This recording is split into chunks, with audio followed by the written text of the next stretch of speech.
Hi everyone and welcome back. I am Gabby and today I'm feeling like Morticia Adams. Don't I? This light is making me look really white. I'm not this white. I swear.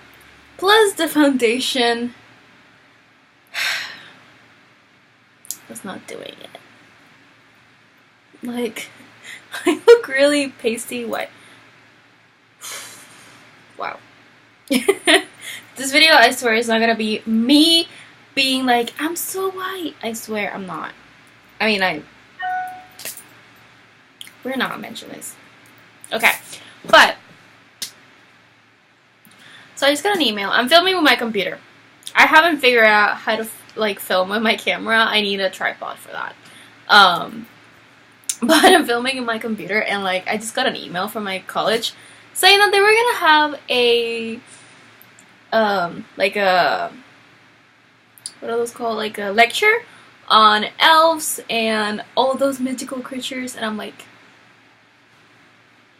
this is just suddenly turned into Lord of the Rings right now. I'm confused. Okay. I am confused right now. However, we're not talking about that. Today we're talking about ACOTAR Roses. I was looking at all the books that I have read, and I'm like, what book does this speak to me today? And I'm like, I swear I did not do this on purpose. I literally did my makeup this morning, and I'm like, what vibes am I going for? And I was like, okay, so traditional makeup that I do, which is natural looking shadows. I did spice it up today. I put a little bit of black, and I did my eyeliner, and I'm like feeling myself. And then I was like, red lipstick, and I look like this. Anyway, so today we're talking about A Court of Thorns and Roses by Sarah J. Maas. Yay! So I'm not gonna start with spoilers. I am just gonna talk about it a little bit, what it's about and all that stuff, and then we're gonna go into spoilers. So A Court of Thorns and Roses is a retelling of Beauty and the Beast, which, by the way, Beauty and the Beast is my favorite movie ever. Disney. Yes, when I went to Disney this summer, I was excited. I got to eat in the Be Our Guest restaurant, and I cried. Okay, so I did not cry, but I almost cried. Which is cool. And I actually did bought the bell ears. I have them in the bag right there. This, just saying. I mean, next video could be retellings, and I could be wearing them. Who knows? I don't have that many retellings. Anyway, so it is a retelling, and basically it's a really interesting one. So when Sarah announced that she was releasing this book, I was hyping it up. You guys have no idea. Now, this is the thing when I hype up books. I get scared because I don't know if I'm gonna end up liking them. I don't know, what's gonna happen. But I love this book. So we start with Farah. Farah is a mortal. Oh my god, I have foundation on my hair, I swear. I do. Okay, let's just turn it this way. Let's just think Cruella. I'm Cruella, hi. Let's just go with that. So we have Farah. She is a 19-year-old, I think. Oh my god, me a year ago. She is a mortal, like I said. She lives in the mortal realm. She lives with her two sisters and her dad, who is crippled, I believe. Now, Farah is the one that goes out and hunts. She is basically looking out for the welfare of her family. One day, she's out in the woods, and lo and behold, there's a wolf. Oh my god, there's a wolf. Honestly, I would be scared shitless if I saw a wolf. Honestly. But she was like, no. She looked into that wolf's eyes. She's like, that's Faye. Screw it. Let's kill it. I'll get something for the fur and something for, meat. So she kills him. I said I was not going to go into spoilers, but this is just kind of like the beginning. It doesn't really spoil much. But yeah, that was the beginning. We're going into spoilers later. Okay, so I gave this book a 5. Why? I loved it. Honestly, I thought the plot was great, and I know that I'm kind of biased. Actually, I'm not biased. I love Sarah J. Maas, and every book that she writes, I give it a 5 because I think, to me, they're worth it. So, to me, they're worth the 5 stars. But some people don't like them. Some people don't think they're worth that.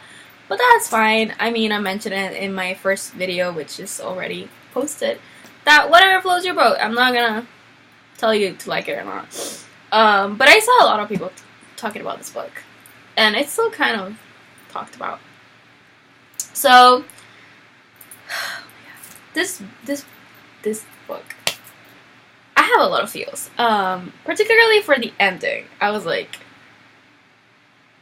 excuse me, what's going on? I was shocked, to say the least, when the ending. I'm like, So, in between, like, in the story, we do get to meet a lot of characters, obviously, duh.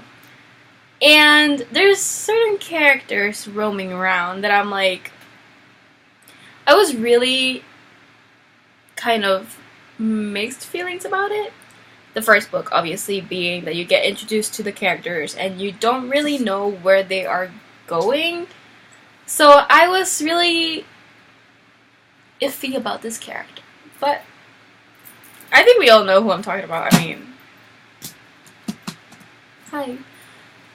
Okay, I just want to talk about characters right now, so I'm jumping into the characters that are main characters. So we have Farah, obviously. Farah, she's really strong. She suffered so much, and she did not lose her shit, in my opinion. I mean, it was understandable that she could have been a little bit whiny. She could have been a little bit like, Jesus, Farah, you want to slap her? But it's understandable because, hi, one day you're living the moral realm, one day you're living somewhere else.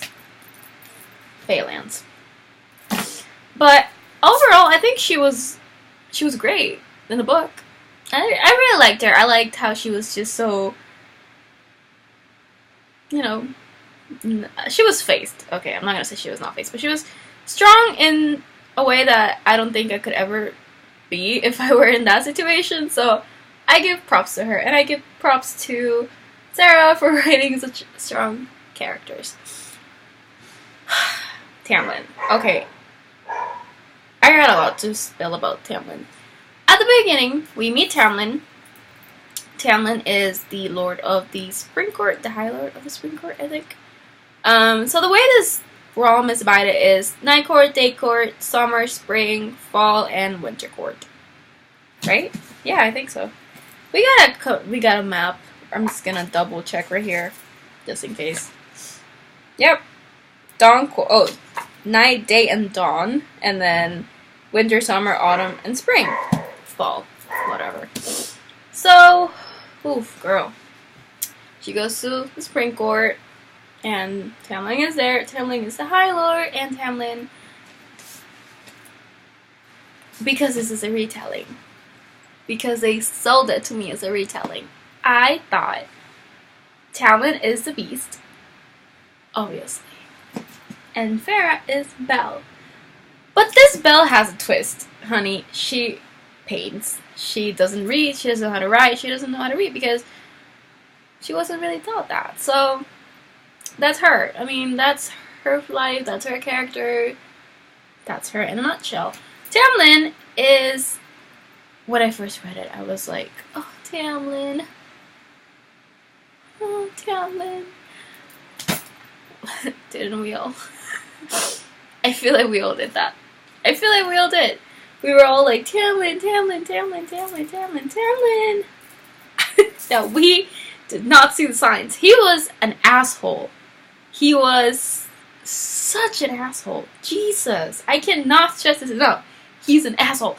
Wait till you read the second and the third book. Just you wait. He's such an... I can't with him. Can't. I can't. He takes Farah into the Spring Court, and he's like, haha, I'm the High Lord, I can do whatever the fuck I want, yes. One scene in particular, now that I'm thinking, like that, now that I'm going back and like, one thing in particular was really freaking annoying. to me in terms of Tamlin being an asshole. So there's a scene in Kalanmai, I think that's how they call it. It's like this big celebration. Basically, it's like new moon. It's like the new moon. We got Tamlin up in here. He's being very needy. Follow my lead. Follow my, Good. I know you follow me. And they tell Farah, like, you can't go out at all. I'm talking, I'm saying as a more character trait. So she's there. She is like, okay, cool. But then she's like, it's a party, bitch. So she goes, and she should have heeded the warning. Yay! Heed the warning, bitch. Heed the warning. So in the Calamite, she gets lost, and she's human. So there's obviously lots of Fae. So kids, well, she's not a Fae. Duh. We meet Ryzen. Ryzen, don't at me. Don't at me. I know it's Reason, but I don't like it. Reason. I like Ryzen. That's how I usually say it from the very beginning when I start reading, so I'm like, Ryzen. That's how we're keeping it. Ryzen, he was an interesting character. I'll tell you why. He was an asshole, but he's the villain in the story. I could picture it. Since we're talking retellings, he's Gaston. Okay? Okay. Cool. Got you. But, is he really? Is he really? We'll find out. Either later in the story and when the second book hits. I'm spreading my leg. You guys, my ankles are like hurting me right now. But anyway, back to this. So in Calamai, we were there, we were dancing, we were partying, we were drinking. Yay, Tamlin was all up in it in a cave, and oh, he smelled Farah. Can we guess what happens next? Can we guess it? Can we guess it? Do we have any guesses? Yes. They don't. Thank you. They don't do it. They make out, and Farah's like, wow. Okay. So the whole reason why Tamlin is an asshole is because he knows, and I feel like if he had enough will, he could have stopped himself from doing that, but no. And he was really, like, annoying. He would, want Farah to do something, and, like, ugh, no, sorry. I feel like this whole asshole thing will come out more in the second book, obviously, and I'm gonna talk about it. Because I can. Because this is my channel. I can't believe I have a YouTube channel. Okay, I'm going out the deep end, honestly, right here. I need to start getting the hang of this, so sorry about that. But anyway, another character, Lucian.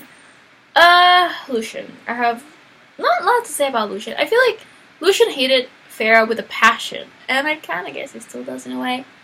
But I don't have anything bad to say. I mean, you are bringing a mortal that just killed a friend to your house.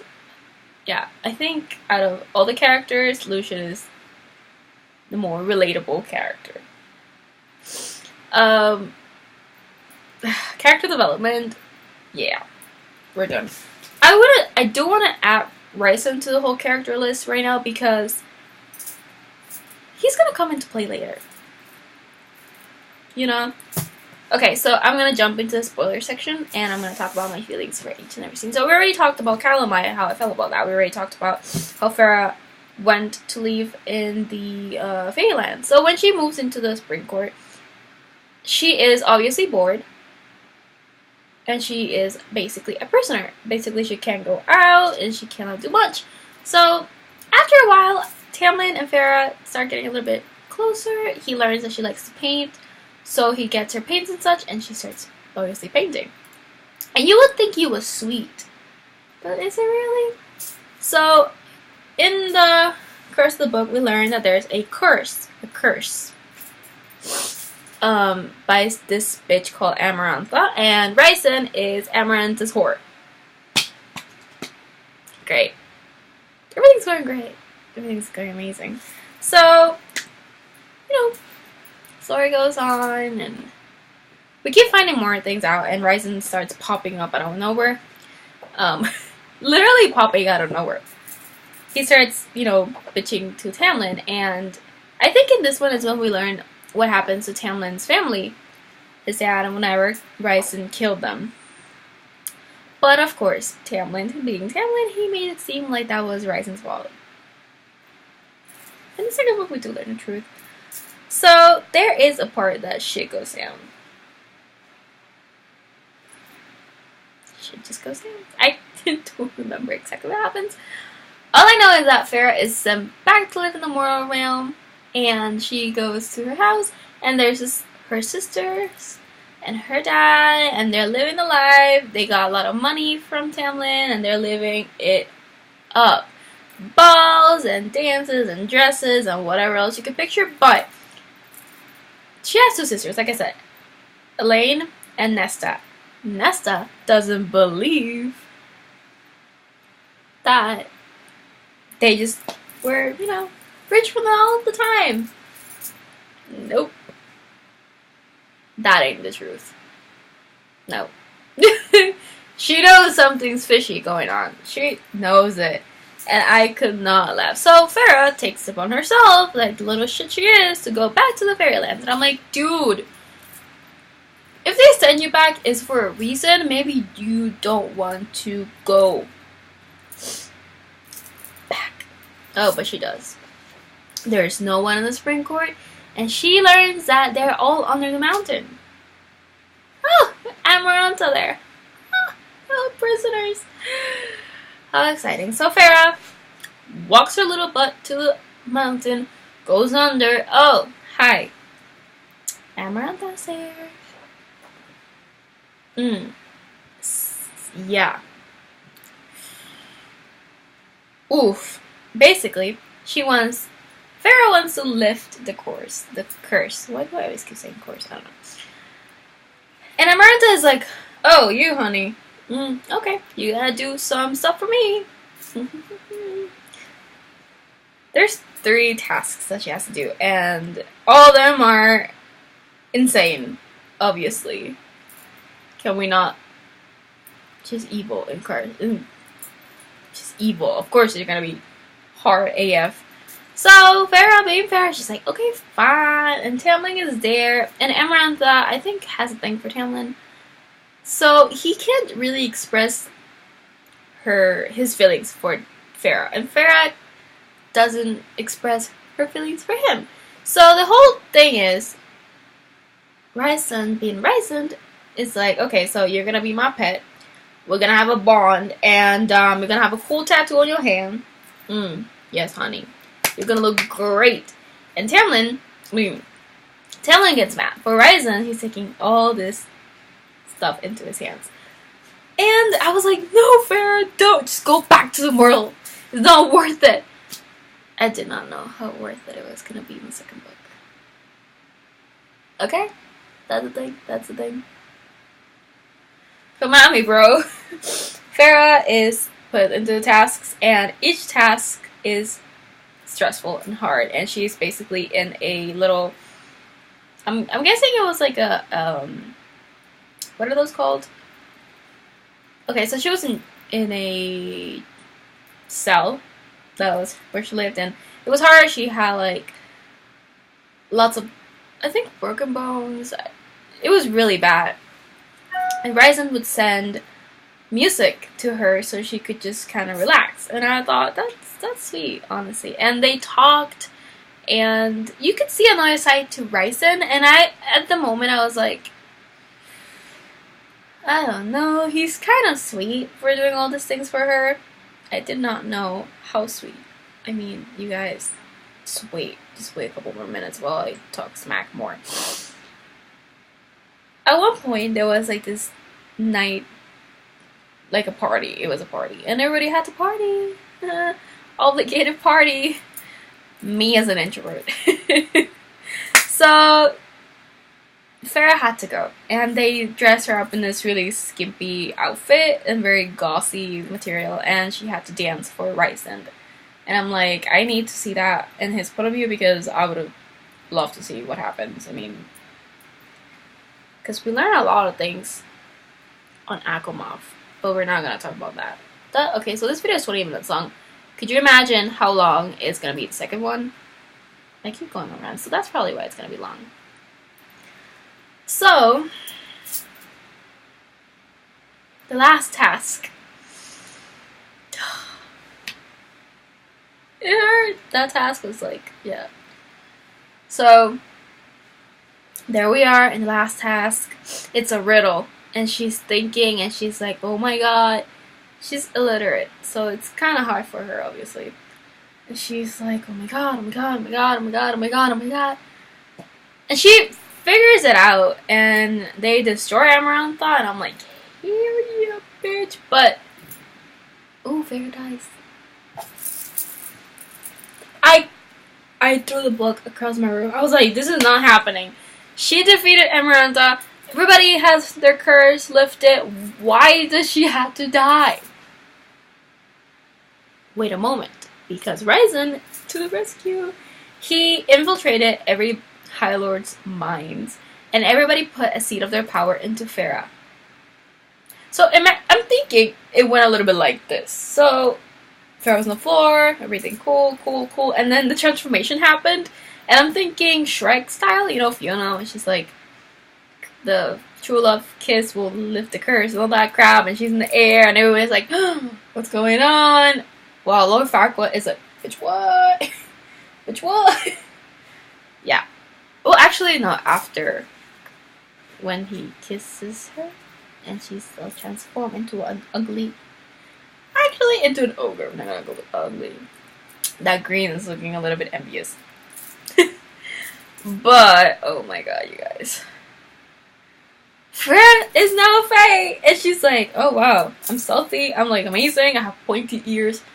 The one thing, pointy ears always kind of kill me, honestly, like, I don't know why, they always kind of do. I just keep thinking the guy from Lord of the Rings that I cannot remember his name right now because I'm so bad with names. But that guy with the pointy ears, he's the elf, he's like blonde, I think that's, I can't remember his name.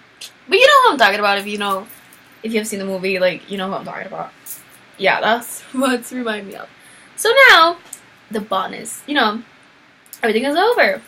But, what about the bond? What about it? That's the question. But hold up. Bryson's got it. He got a contract, honey. He pulled out that paper and he was like, girl, you best know this is what's going on. So basically, I think it's every 1 week, every month, she has to go to the night court. Now there's this really big stigma around the night court that they're like really like villains and they kill and they're like really bad. And Tamlin was like, oh hell no, but he couldn't say anything because he did save Farah. I mean, Farah was dead. She's now a fae. She's cool now. She can sit with us.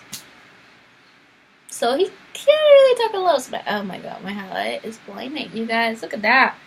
That's my highlight. Damn! I need a ring light. I need to go on Amazon because this highlight will look popping in the ring light. So, ooh, the bond is happening.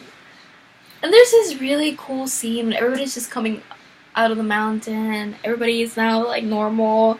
There's no curse. And we are like, nothing is gonna happen, honey. Nothing bad is gonna happen. You're thinking that, but in your mind, that little nagging voice is like, there's 2 more books left, so shit can go down. And shit does go down. Holy shit. And, we're just walking, and everybody's just, like, looking around, like, oh my god, it's a new day, everything's so blue. The sky is blue, the green is grass, the grass is green. The flowers, look at those flowers. Oh my god, we're down on the mountain, we don't have Amarantha's curse anymore. Tamlin and Farah are just like, okay, cool, let's just go back to the Spring Court. Nothing happened. Oh my god. People are actually It's just, mm, mm.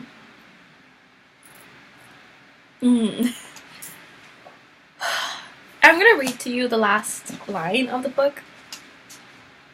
It says, this is Tamlin and Farah. Basically, she kisses him, and they're like, yay, all lovey-dovey. Let's go home, I said, and took his hand. Now listen, this is where shit kind of goes down. This is where we really we're like, oh my god, we need to wait 1 year to know what happens. Farah is gonna definitely stay with Tamlin, and we're just all be like, yes, and yes, and Farah and Tamlin. And I'm rereading this book for like the life of me. I feel like I read this book like 5 times over the year. I'm just like, yes, oh my god, everything's gonna be fine. Tamlin is gonna find a way out to release Farah from the bond. Ryson's not gonna come back. We're not gonna get to see that. We're just gonna live happily ever after. Hi, there's still that nagging voice. It's like, 2 books left, bitch. Just you wait. Hold up. There's still 2 books left. You don't know what's gonna happen. And I did not know what's gonna happen. I really did not know what's gonna happen. It was an emotional moment. Everybody was like, okay. Thoughts. I left this book. It's amazing. Come on. Why not? I gave you my thoughts on the book. This is my reaction video. It's like more of a oh my god moment. But yeah, this book, great. I mean, a lot of people love it. A lot of people hate it. It's whatever right now. I know that I am gonna definitely... Oh my god, this video is 27 minutes long. Cool. Whatever, I mean... When I do ACOMAF, it's gonna be longer. I have a lot to talk about that. And I actually kind of censor everything up in this because there's a lot more things. I mean, Farah gets down and dirty with Tamlin, and I was like, no, honey. No. What are you doing? We got a lot more stuff in here, up in here. But, yeah. So that was all for today. I hope you enjoyed it. I'm still kind of awkward. Bear with me, just like I said. Comment, like, subscribe if you like my videos. I do have a bookstagram, but I need to like fix it a little bit just so it looks more aesthetic. I don't have an aesthetic. My aesthetic is black and red. Maybe that could be my aesthetic. But yeah, I definitely hope you guys enjoyed this. I had a lot of fun doing it, and I can't wait. So, until next time, bye!